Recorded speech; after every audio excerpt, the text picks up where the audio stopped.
집중을 하고 또 의도하고 관심을 가지면서 포커스를 맞추고 있는 것은 곧 머지않아 현실로 이루어집니다. 그렇기 때문에 같은 의도로 대화를 나누더라도 어떤 쪽에 포커스를 맞추냐에 따라서 현실로 창조되는 것은 전혀 다르게 나타나기도 합니다. 예를 들어서요.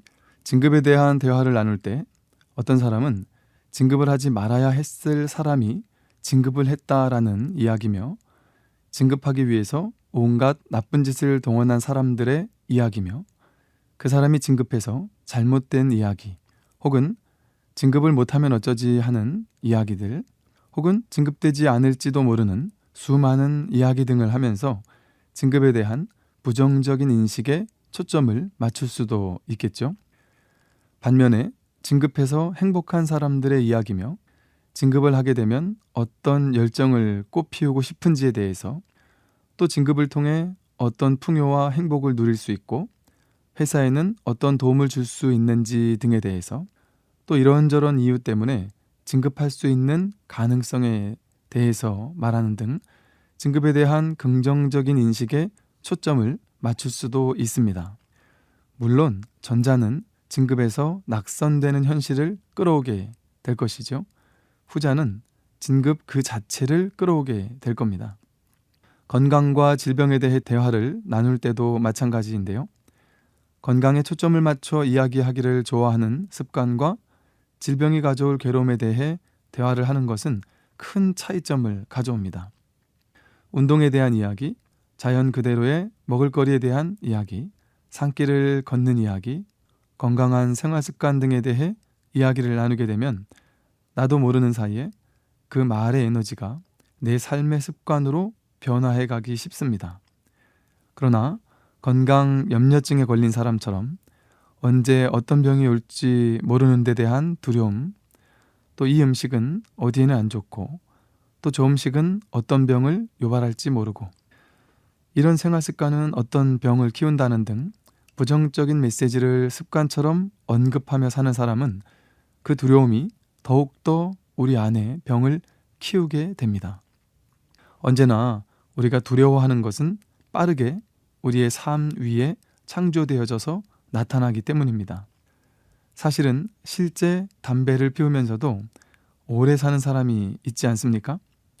그럼에도 담배를 피우기 때문에 폐암에 걸리고 말 거라는 두려움에 시달리면서 담배를 피우게 된다면, 그것은 담배로 인해 첫 번째 화살을 맞고 연이어 담배로 인한 온갖 부정적인 생각들로 인해 두 번째, 세 번째, 혹은 그 이상의 화살을 계속해서 맞게 되는 것과 같습니다.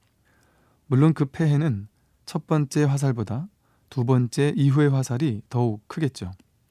이처럼 실제 현실은 그렇지 않더라도 그 현실에 대한 부정적인 생각과 관념들을 가지고 두려워하게 된다면 바로 그 두려워하던 부정적인 현실을 창조해내기 쉬운 것이죠. 이 세상은 온통 사기꾼 투성이라고 생각하는 사람은 곧 사기당할 현실을 불러오고 있는 겁니다. 세상 사람들을 사기꾼이라고 여기면서 마음을 열지 않고 의심하게 된다면 어느 누가 그 사람을 믿고 신뢰할 수 있겠습니까? 언제 망할지도 모른다는 걱정을 안고 사는 사람은 망하는 삶을 창조해내고 있겠죠. 어차피 미래는 정해진 것이 없습니다. 매 순간이라는 현재의 의식으로 나의 미래에 대해 어떤 생각과 관념과 느낌, 의지를 가지고 있느냐에 따라서 우리의 미래는 끊임없이 변할 수밖에 없는 것입니다.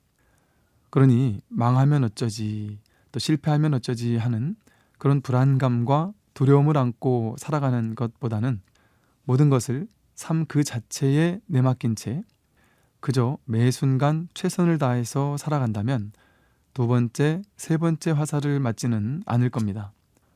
어쩔 수 없이 생각을 일으키거나 대화를 해야 한다면 실패에 대한 두려움을 연습하기보다는 어떤 방식으로 성공하고 어떻게 시작할 것인지에 대한 긍정적인 심상화를 하는 편이 더욱 아름다울 것입니다. 이처럼 내가 무엇을 느끼고 생각하고 말하고 의도하면서 인식할 것이냐 하는 것이 고스란히 내가 받게 될 나의 미래의 삶을 규정 짓곤 합니다. 두려워하는 자는 두려운 현실을 끌어들이고요. 발언하는 자는 발언하는 바를 이루게 됩니다. 사랑하는 이는 사랑받게 될 현실을 불러들이고 미워하는 이는 미움받는 현실을 스스로 만들어냅니다. 지금 이 순간 여러분은 어떤 미래를 만들어내고 계십니까?